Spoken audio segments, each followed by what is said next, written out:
पितृपक्ष हिंदू धर्म का एक अत्यंत महत्वपूर्ण और धार्मिक दृष्टि से अत्यधिक पवित्र काल है।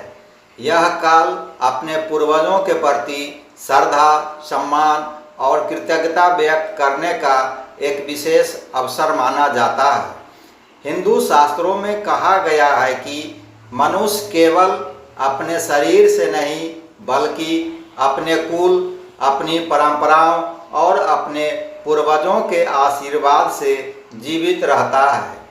हमारे जीवन में जो कुछ भी हमें प्राप्त होता है उसमें हमारे पितरों का योगदान अत्यंत गहरा होता है। पितृपक्ष का आरंभ हर वर्ष भाद्रपद मास की पूर्णिमा के अगले दिन से होता है और आश्विन मास की अमावस्या तक चलता है। इस पूरे समय को श्राद्ध पक्ष भी कहा जाता है। यह अवधि लगभग 16 दिनों की होती है, जिसमें पितरों का तर्पण, श्राद्ध और पिंडदान करने का विधान है। यह माना जाता है कि इन दिनों में हमारे पूर्वज पृथ्वी पर आते हैं और अपने वंशजों से श्राद्ध, तर्पण और दान की अपेक्षा करते हैं। पितृपक्ष की महत्ता का उल्लेख महाभारत, गरुड़ पुराण, धर्मशास्त्र और स्मृति ग्रंथों में स्पष्ट रूप से किया गया है। महाभारत के अनुसार जब कर्ण स्वर्ग गए तो उन्हें वहां सोने चांदी के महल तो मिले परंतु भोजन नहीं मिला। जब उन्होंने देवताओं से पूछा कि मुझे भोजन क्यों नहीं मिल रहा है तो उन्हें बताया गया कि जीवन में उन्होंने कभी अपने पूर्वजों को भोजन नहीं अर्पित किया था। तब कर्ण ने भगवान यम से एक उपाय पूछा। यमराज ने उन्हें पितृलोक जाने और श्राद्ध करने का अवसर दिया। यही कारण है कि पितृपक्ष में श्राद्ध और तर्पण का इतना महत्व है। माना जाता है कि यदि इन दिनों में पितरों को श्राद्ध और विधि पूर्वक अर्पण किया जाए तो वे प्रसन्न होकर आशीर्वाद देते हैं और वंशजों की सभी मनोकामनाएं पूर्ण करते हैं। श्राद्ध का अर्थ है श्रद्धा से किया गया कार्य। जब हम अपने पूर्वजों के नाम से भोजन, जल और दान अर्पित करते हैं तो यह केवल एक कर्म कांड नहीं बल्कि हमारे हृदय की भावना का प्रतीक है। ऐसा माना जाता है कि जो व्यक्ति पितृपक्ष में श्राद्ध नहीं करता उसे जीवन में अनेक कठिनाइयों का सामना करना पड़ता है। शास्त्रों में कहा गया है कि पितृ ऋण, देव ऋण और ऋषि ऋण, 3 ऋणों में मनुष्य जन्म लेता है। इन ऋणों से मुक्ति के लिए आवश्यक है कि मनुष्य अपने पितरों का स्मरण कर उन्हें तर्पण करे। श्राद्ध करने का समय प्रातः काल से लेकर दोपहर तक माना गया है। सामान्यतया कुसा, तिल, जल और जौ का उपयोग तर्पण में किया जाता है। पिंडदान में आटे, तिल और जल से बने पिंड पितरों को समर्पित किए जाते हैं। पितृपक्ष के दौरान श्राद्ध में ब्राह्मणों को भोजन कराना और दान देना अत्यंत महत्वपूर्ण माना गया है। ब्राह्मणों को भोजन कराना पितरों को भोजन कराने के समान माना जाता है, क्योंकि यह विश्वास है कि ब्राह्मणों के माध्यम से पितरों को तृप्ति प्राप्त होती है। इस दौरान दान का भी विशेष महत्व है।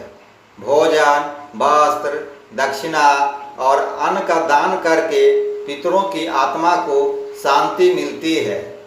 पितृपक्ष में तर्पण करते समय यह भी कहा जाता है कि पहले देवताओं को, फिर ऋषियों को और अंत में पितरों को अर्पण करना चाहिए।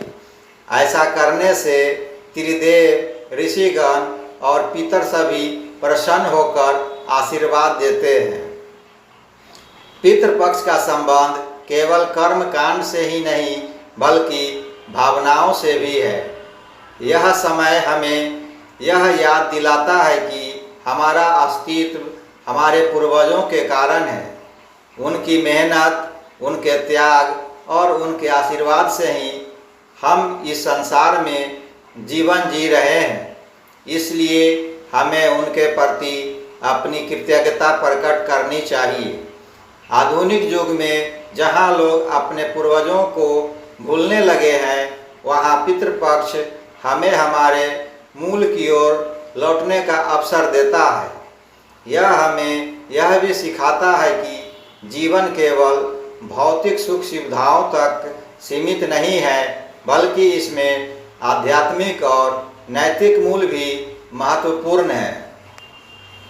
पितृपक्ष के बारे में यह भी कहा जाता है कि यदि कोई व्यक्ति अपने पितरों की आत्मा को तृप्त करता है तो उसकी वंश वृद्धि होती है, परिवार में सुख शांति बनी रहती है और जीवन में समृद्धि आती है।